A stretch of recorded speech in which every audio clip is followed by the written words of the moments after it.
Bonjour, welcome to Wahsa Citizen Education Center's radio Zoom classes. This is SVN3E, grade 11 workplace science, and I'm Bronwyn Slade.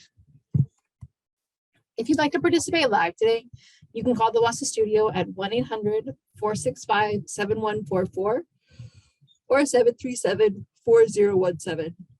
You can listen on the radio at 91.9 FM and on the television at Bell Express View Channel 972. You're always welcome to join me live through the Zoom link, which is available from me, your teacher, and also your DEC. Our classes are scheduled Monday through Thursday from 10 to 11 in the morning, and we are in our 9th and final week of our 9-week course. So a reminder, the key questions are listed at the end of each of your IL lessons. You need to do all of them. Some are check your understanding questions, some are activities, and some are review questions. Please explain your ideas and thoughts in complete sentences and make sure you're actually answering the question that is being asked. You can do this by hand or electronically. If you're going to do it by hand, you're welcome to write in your workbook. It is yours to take notes or to write in, but the spaces for the review questions in particular are not very large, so I strongly encourage you to write on a separate piece of paper in order to hand in your work in a clear way. If you're going to hand it in electronically, PDF, Word, and Google files are the easiest ones for us to access. Google Doc files everyone has access to through their NNEC email address, and we're happy to walk you through how to do that if you need help. If you need to use a different type of file, most likely it is fine. Just let us know so we can make sure we can open it. So how do you submit your work? There's 3 different methods. The first is to send your work in electronically. If you've done it by hand, you can scan it with a device. The Apple devices have a Notes app that comes with it for free, and the Android devices have a Google Drive app that comes with it for free. So you can use those to scan if need be. If you need to take pictures, that's fine. They're just scanning it are smaller files and a little bit easier for us to manage. Then you can send it to studentwork@nnec.on.ca, and you need to CC it to John, who is the course marker now. His email address is jstradiotto@nnec.on.ca. The second method is to drop your work off in Sioux Lookout at our location at 74 Front Street. We're the bright red building next to the post office, and we have a small white mailbox next to our side entrance. We are not yet open to the public, but hopefully soon. For now, just continue to put your work in that mailbox and we'll get it back to you as soon as we can. The third option is to hand your work into your DEC. Your DEC can either send your work through the Express or fax it to 807-737-1732 or toll-free fax to 1-800-463-7852. If you'd like to connect with me through social media, both my Facebook and my YouTube channel are under the name Wahsa. If you friend me on Facebook and subscribe to my YouTube channel, you'll get notifications every time I upload one of our lessons. All of our radio Zoom classes are recorded and uploaded to YouTube under a playlist called SVN3E, and all of our supplementary videos that are available on YouTube are also listed there so you can access them from their primary sources. Science is really visual. I incorporated as many videos, diagrams, charts, graphics, illustrations that I can in order to really help understand what it is that we're talking about. So I strongly encourage you to access the videos, either joining me live through Zoom or accessing the YouTube videos on your own time. If you do not have access to reliable internet, this is completely understandable. So please just let us know and we can send you a copy of all of our recordings. If you have any questions or concerns, please reach out to us here at Wahsa. We are here to help. If you want to talk directly about the course material as according to these videos, please contact me. My email address is bronwyn.slate@nnec.on.ca, and my Facebook is bslatewahsa. If you want to talk about something related to the assignments or marking, contact John, and his email address is jstradiotto@nnec.on.ca. You can call us both at the main Office at 807-737-1488. Extension 2209 is my extension. 2210 is John's extension. You can also call us toll free at 1-800-667-3703. John's office hours are Monday through Friday, 8:30 to 3:30, although he takes lunch from 12:30 to 1:30 and is not available then. I think it's really important to position myself within the context of this course, as my educational experience shapes how I teach. I have white settler ancestry. I have white privilege, and this has shaped how I experience education, making it easier for me and I'm having less barriers than other folks. I recognize this, and while I cannot change that, I continue to work towards disrupting this cycle and making changes to our education system. I live in Northwestern Ontario on the traditional territories of the Anishinaabe people, and I work to incorporate this culture and knowledge into our science courses. As an educator, I have lots to learn and unlearn, and this is a lifelong journey that I'm committed to, though I will make mistakes. Our textbook is also Eurocentric, meaning that it centers the white experience in both the communities that it showcases and also the scientists that it refers to. It ignores Indigenous, Inuit, and Métis knowledges and experiences, and this is problematic and disappointing. Unfortunately, I've not been able to find another resource, and when I'm no longer responsible for this course at the end of term 1A, it will not be my job and my priority to find this. Hopefully, Wahsa will continue to look for more meaningful resources. All right, so we are reviewing Unit 3 today. This is our longest individual unit, so we're just doing it only Unit 3 today, whereas on the other 3 review days, we'll be reviewing 2 units. So just a quick note about the final assessment. It is not an exam. There is no exam this year, but it's a culminating assignment. So it is one assignment that pulls together the various components of our course to really get you to apply all of your learning. It covers all 23 of our lessons, though it isn't explicit in terms of keeping those differentiated because this is all interconnected. One of the biggest things that we've learned throughout this course is that so much of our world is interconnected and we can't really look at it in isolation. So this lesson, you're not really looking at it at different pieces, you're putting it all together for this assignment. It is open book, so you do have access to all of your assignments, though if you haven't handed them in yet, we will not get them back marked at this point, that there's not enough time, so you may want to keep a copy of your assignments if you can. You can access all of our YouTube videos and all of our lessons, and you can access your IEL booklet and your workbook if need be. It is not timed, but it does have a deadline. Again, the deadline is June 10th, this Friday. So you can take as much time as you need within that structure. The structure of the actual assignment will likely be unfamiliar because it's not straight answering questions. It's not reading textbook work and answering questions. It is more intuitive and thinking and engaging in your application of what you have learned. Okay, let's look at Unit 3. So starting at Lesson 8, which was Common Environmental Factors. So we talked about air pollution. We have already set the stage in terms of understanding the makeup of air, but now looking at air pollution, the 5 major elements that pollute, that are part of that pollute our air, are carbon monoxide, sulfur dioxide, nitrogen oxides, particulate matter, hydrocarbons, and photochemical smog.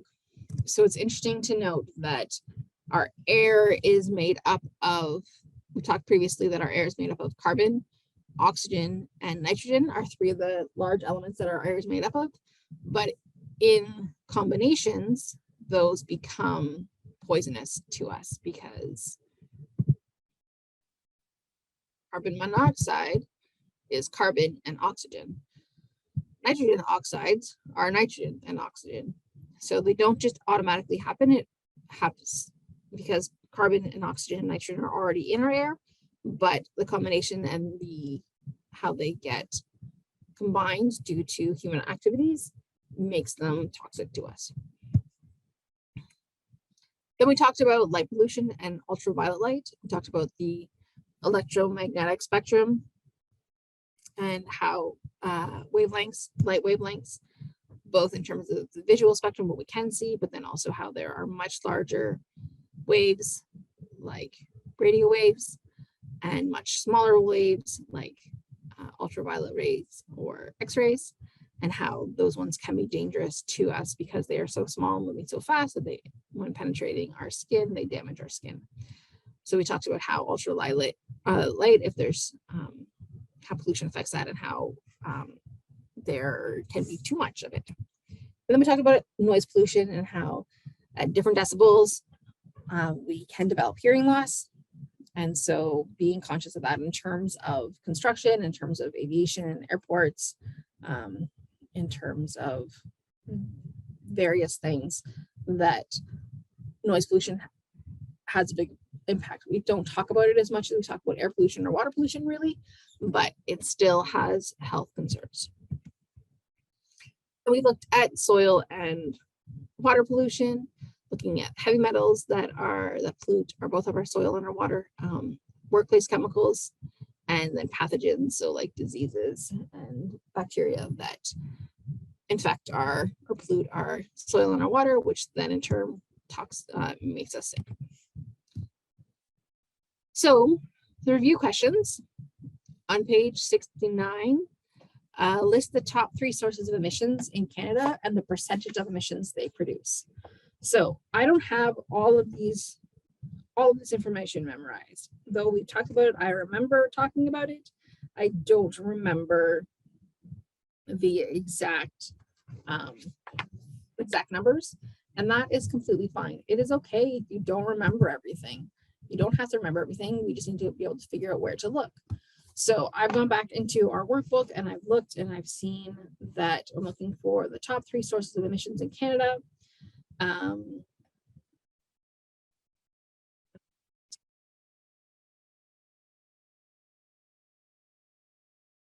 Sort of, you have to look through. There was one place I was looking, but that was just looking at the type of industry.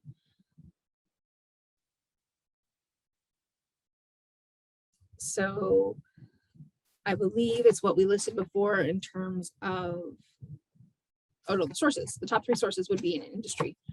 So industrial.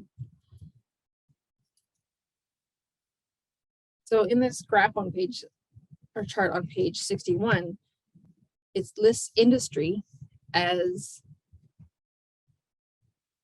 52%.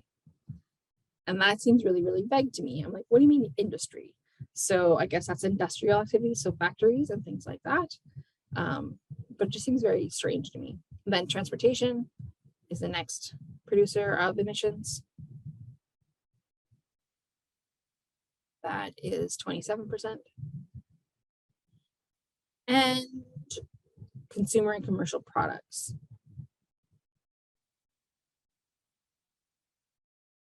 is the 3rd highest source of emissions.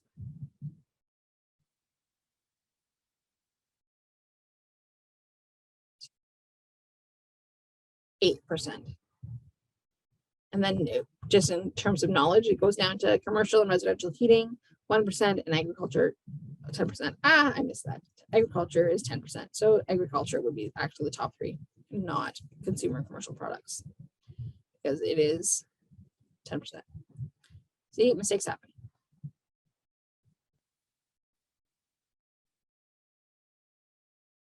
Okay, what in the atmosphere? No, sorry, where in the atmosphere is ozone beneficial to humans and where is ozone harmful? So in terms of greenhouse gases, we've talked about how the thinning and the electromagnetic spectrum, we talked about how the thinning of the ozone layer means that more UV rays get through the Earth's surface and then have an impact on heating of the Earth, and also just the having radiation has an impact. So it is beneficial.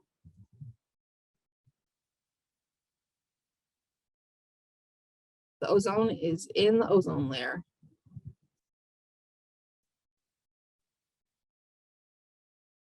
It's the atmosphere. But that's like miles above the Earth's surface where we are not breathing. Where the ozone was harmful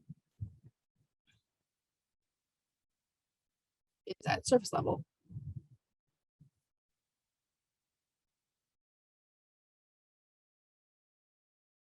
And in our lungs. So ozone can be quite dangerous to quite a pollution to our lungs. It's really hard to breathe. If you are breathing in ozone directly, yes, we want to breathe in oxygen, but we do not want to breathe in ozone. So it is something to be really cautious of, and it adds to the pollution in the air. So we don't want it to be at surface level or in our lungs. We want it to stay in the ozone layer. All right, number 14, compare and contrast noise pollution and air pollutants. So those noise pollution and air pollution,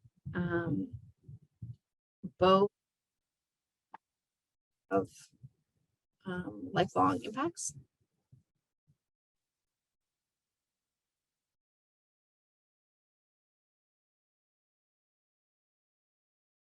Health impacts.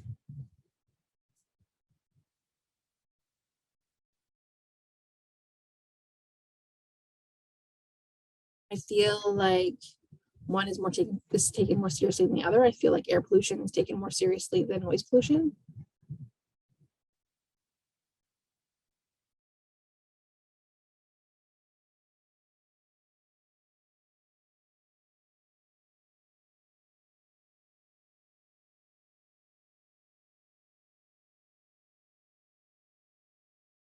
I don't know if that's because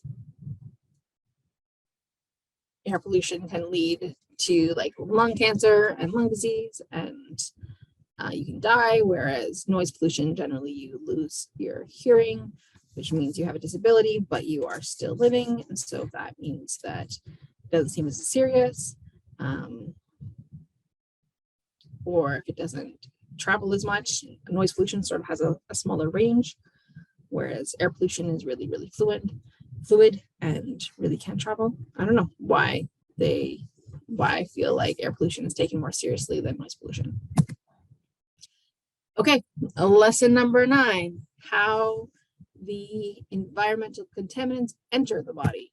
So in lesson 9 was a little bit different because we really looked at the body systems. So it was a little bit of a biology lesson in terms of understanding how our bodies work and how they process their own things, but then second, how they like the ways that they're intended to. But then we looked at how this also means that they can transfer toxins throughout our body. So first, in lesson 9, we looked at the respiratory system. So our breathing, so our lungs, and how oxygen moves throughout our body. Then digestive system, so how we consume food and drink and how the nutrients get to our body. Our skin and how that protects us. And then our circulatory system, which is our blood system. We talked about the defenses and how bodies are really good at defending against small amounts of contaminants. Our body's job is to keep us safe. So it does that really, really well as long as it's not overloaded. If it's overloaded or it becomes dysfunctional because it's not treated well, or we're in just such a situation where we are continuously exposed to something, then we lose our defenses and our bodies no longer can protect us. So review questions on page 77. Number 4, if listeria grows at refrigerator temperatures, why aren't more people infected with it? So listeria, we talked about, is a bacteria, and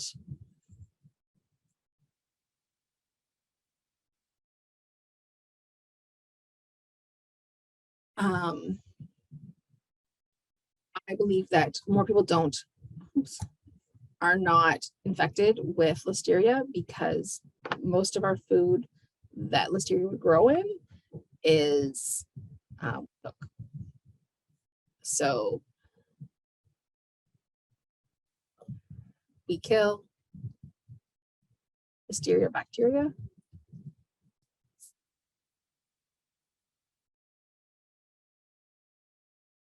through the process of cooking food.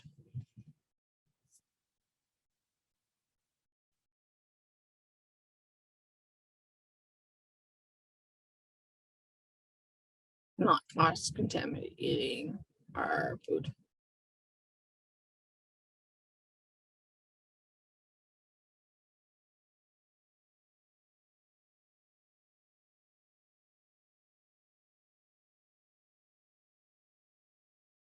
Number 10, compare and contrast vomiting and the role of the liver in protecting the body against ingested contaminants.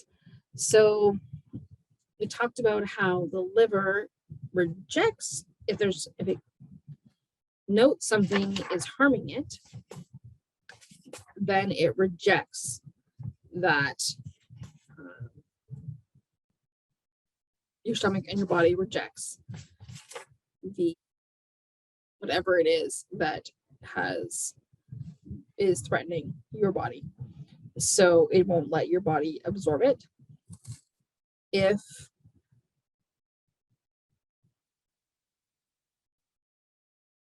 So your body so vomiting is your body's way of getting rid of contaminants.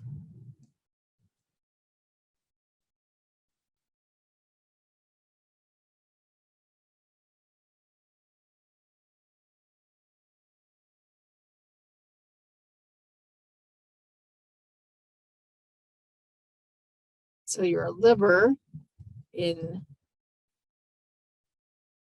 differently in contrasting, your liver is like a filter system. So your liver filters your blood.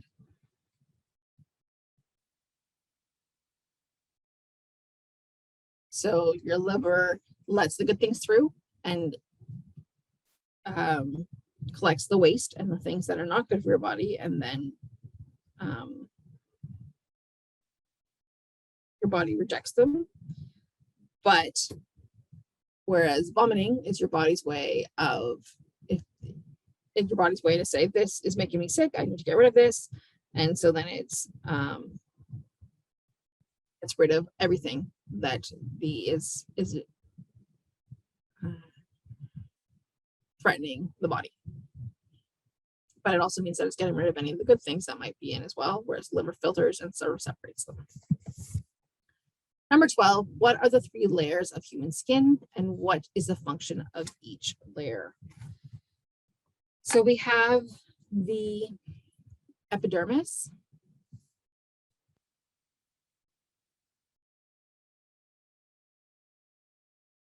Is the top layer. And it is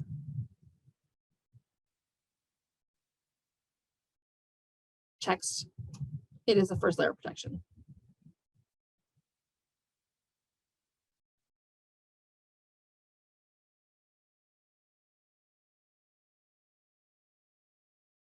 And we have the dermis. This is the middle layer. I think it's the thickest layer.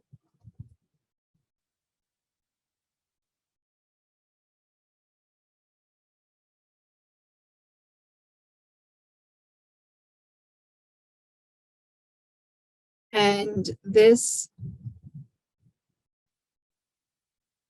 was where your sweat glands are that help keep you cool.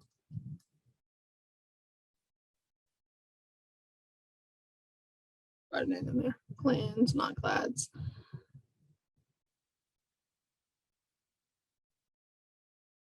And your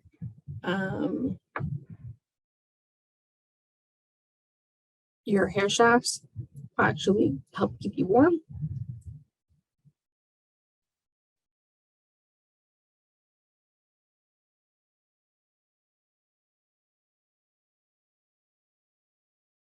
And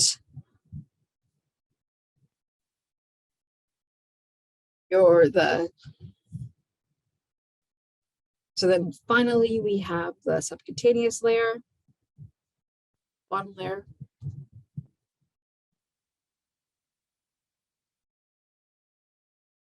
Which keeps you warm. This is the layer fat.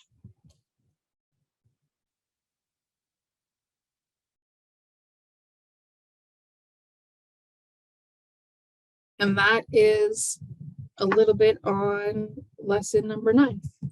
So lesson 10 is how our human body reacts to the environmental factors.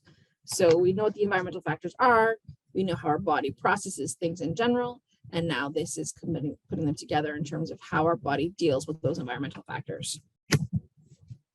So our respiratory, digestive, skin, circulatory, and then we had lymphatic, nervous, and urinary and reproductive systems. We looked at them a little bit more in detail, particularly the ones that we hadn't covered before, and how they each react to toxins and contaminants being introduced into your body through inhalation, absorption, or injection. Ingestion, not injection. Injection is like absorption. Ingestion. So first we looked at what these contaminants might be and how they get into your body, and then how they travel throughout your body. Then we looked at the reactions and what happens to your body if these things if your body is exposed to various contaminants. And then what the diseases are. So what is the long-lasting impact that that these contaminants have on your body overall. So the review questions on number 2, if an older person has emphysema, what contaminants might be responsible for this disease? So there are in your workbook, there are various different charts that tell us how the impact of various contaminants and what the reactions are and what the diseases are. I am quickly browsing through and I don't actually see emphysema on this list, but I know what emphysema is. I must be. Oh, there we go, emphysema. So it's what I thought. The book does agree with me. Smoking and smoking particulates are most likely the contaminants, I would say, that are the responsibility. This could be firsthand smoke or secondhand smoke.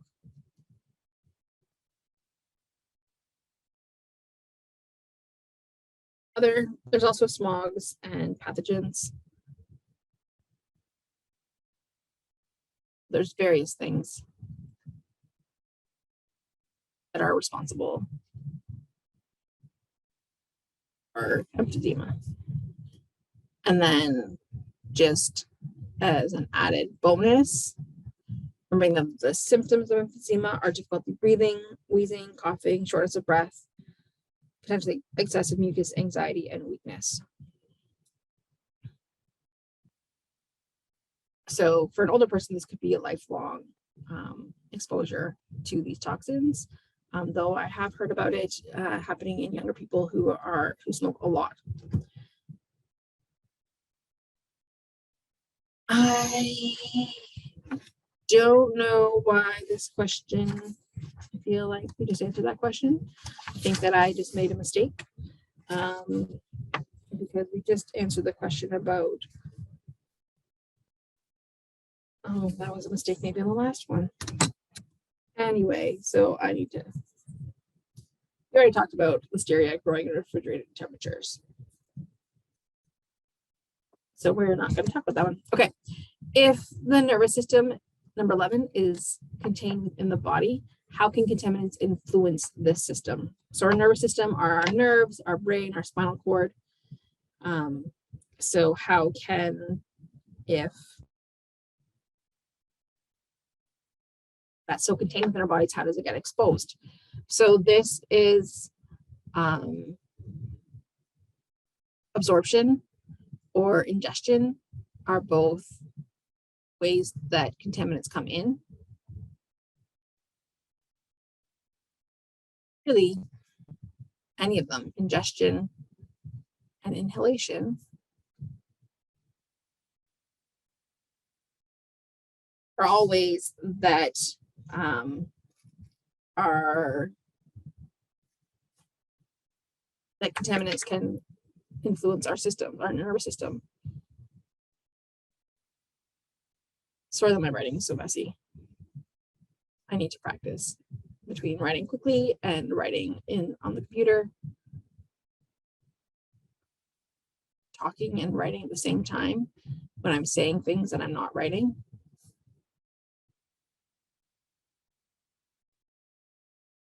It's very difficult.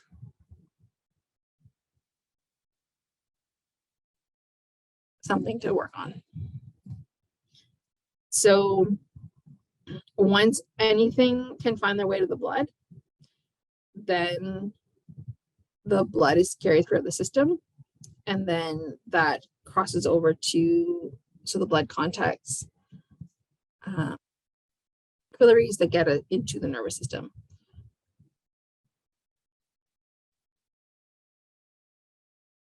So really,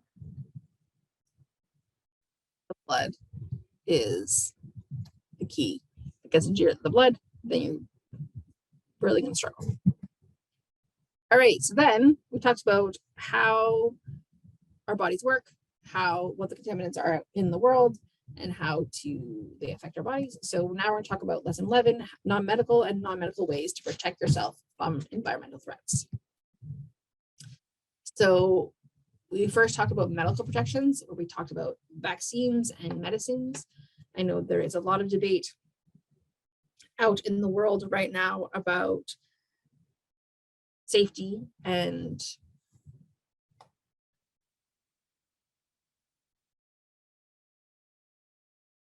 how good of an idea it is to use vaccines. And that is,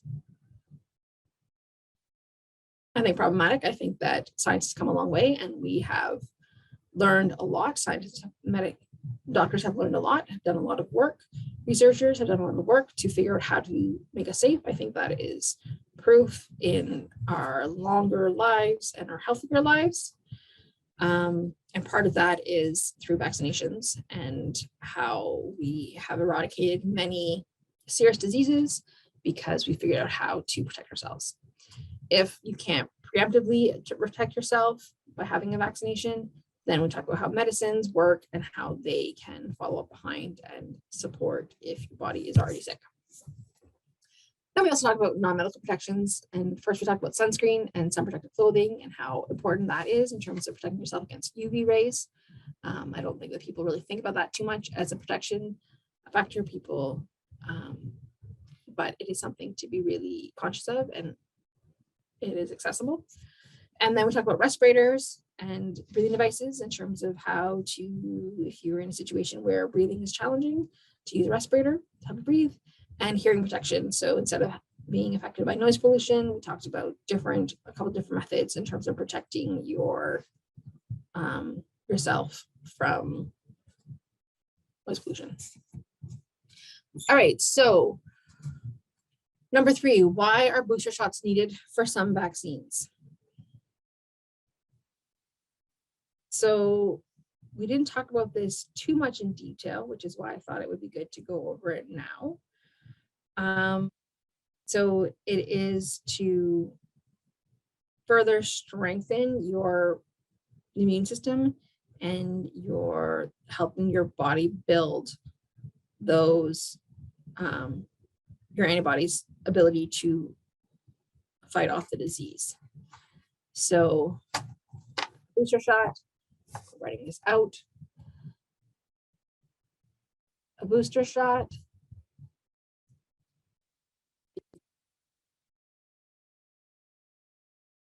to help your body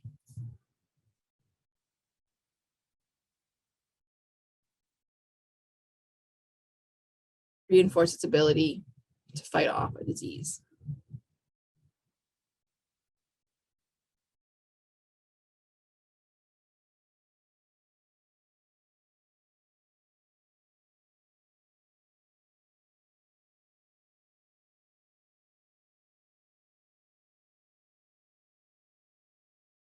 watched a really good video about how to understand how vaccines work, which I strongly encourage you to go back to that lesson and check it out if you haven't watched it or you don't remember or you remember it vaguely. Check it out. I think it helped really understand, really explain how vaccines work.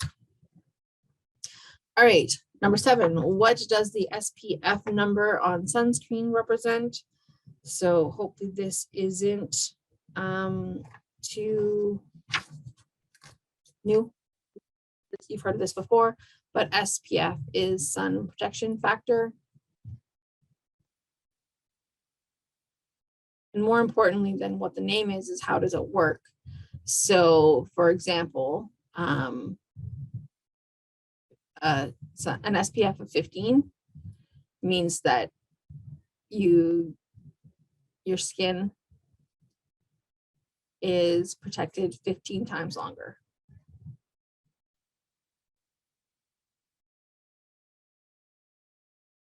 So if you were to, with no sunscreen,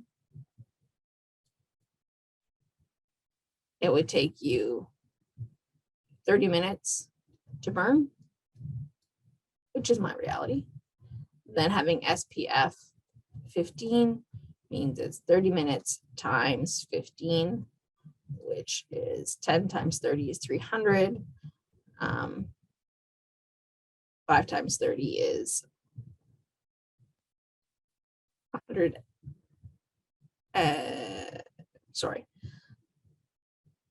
Is 150. So 450 minutes. If you wear SPF 15, 450 minutes is how long it will take to burn. So to protect your skin for 15 times the amount of time. That's why the higher the SPF rating, the longer you are protected, the stronger you are protected out in the sun. Then number 11, explain the differences between air purifying respirators and supplied air purifiers. So air purifying respirators are short APRs. Remove the filter and remove particles in the air.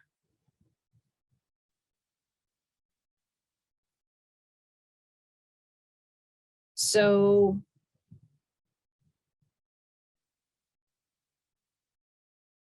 it just, by you inhaling, or the person who's wearing the mask inhaling, then that motion sucks the contaminants onto the mask, into the filter, and then they're no longer in the air. So it's based on the inhalation of the wearer to bring the contaminants to the filter. Whereas supplied air purifiers, or supplied air respirators, so SARs, are just what they say. They supply clean air, provide clean air, let's say. So you would have an air tank attached to these. And so you can run out of air, but you don't get, whereas the filter one, the filter can get clogged depending on the situation. So like in the example they give is that if you are in a building burning with smoke, then the APR would get, the filter would get clogged really, really quickly, and then it'd be hard to breathe. So it would be, you'd be able to, like, you'd be creating a barrier opposed to supporting yourself. So whereas the supplied air respirator means that you are bringing in clean air with you, so that you're breathing the clean air and not interacting with the thick particles in the current air. All right, so now on lesson 12, I believe the last lesson of this unit, personal hygiene and household cleanliness.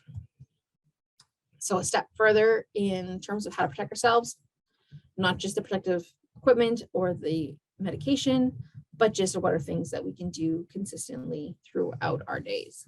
So first, hand washing is the single most effective way to stop the spread of viruses and bacteria.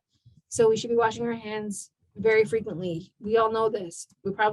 Very few of us probably do it as much as we should, but we know this. So you need to wash your hands with soap and water for at least 20 seconds. There are various ideas in terms of saying happy birthday twice or singing the ABC song, or you can even go online and you can look up things to sing other than happy birthday for washing your hands. And they have a whole bunch of silly things that you can do to help you remember, to give yourself long time. So 20 seconds is when you're paying attention to it, 20 seconds is long. Most of the time, 20 seconds isn't very long, but if I were just to stop talking for 20 seconds here, you would really, really notice how long that is. Then you also need to make sure that you get between your fingers, under your nails, get the front and the back of your hands, including up to your wrists.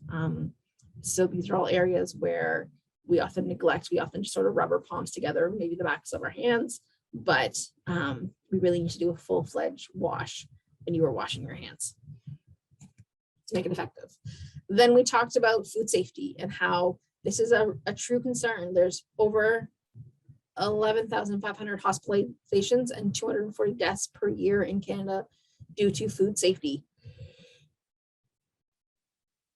So generally, I think of our food as fairly safe, but it is easy to get sick from your food, and if you're not careful, to it be something that is life-threatening. Therefore, it's important to keep things clean, separate, cooked, and chilled properly. So those are the 4 words that help you remember for food safety. So cleaning means that make sure that your food is clean, make sure that your utensils are clean and your area is clean. Make sure that your hands are clean. Then separate means to not cross-contaminate your food. So things that are potential for developing bacteria quickly. So meat products, egg products, like raw eggs, dairy potentially. All of these things need to not be stored with fresh fruit and vegetables or bread or grains. We need to be conscious of that and keep things separate to make sure that meat juices are not contaminating other things that you may eat in a different way. You're probably not going to eat raw chicken. Please don't eat raw chicken. But if the meat juices leak out of raw chicken package onto an apple, even if you just give the apple a quick rinse, you might still end up getting food poisoning from those chicken juices ending up on your apple. Anyways, keep things separate. Then there is the cook stage, which is where you cook everything to the appropriate internal temperature. This varies depending on the type of meat or the type of food. So you need to look it up or have a general idea using a thermometer, a meat thermometer. It is something that you may learn over time, so you might not need to look it up forever. But as you are learning to cook, or as you're starting to, it's really important to learn how to make sure your food is safe when you're cooking it. And then finally, chill it quickly after cooking. After you're finished with it, our bacteria is happiest between like 4 and 20 degrees Celsius. So after it's been cooked, if it's sitting on the counter or the pot, then bacteria is in its happy place and will grow on your food. So it's really important to properly put your food away in separate containers, in clean separate containers, and chill it appropriately. And then we talk about indoor air quality and how there are both biological and chemical factors that impact the quality of our air, and how that actually our air quality inside is much less clean, I guess, than our air outside. But there are prevention methods. So there's source control, ventilation, and air cleaning, which are all ways that we can work to having cleaner air inside. Okay, so our review questions are: 2, is there a difference between regular soap and antibacterial soap when it comes to removing microorganisms from your hands? The answer is no. Both work fine.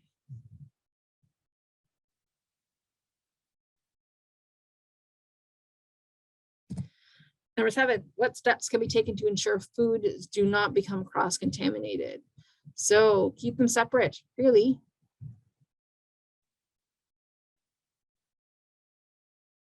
It's about paying attention. Keep food that are not the same separate. Explain 3 ways Health Canada suggests to improve indoor air quality.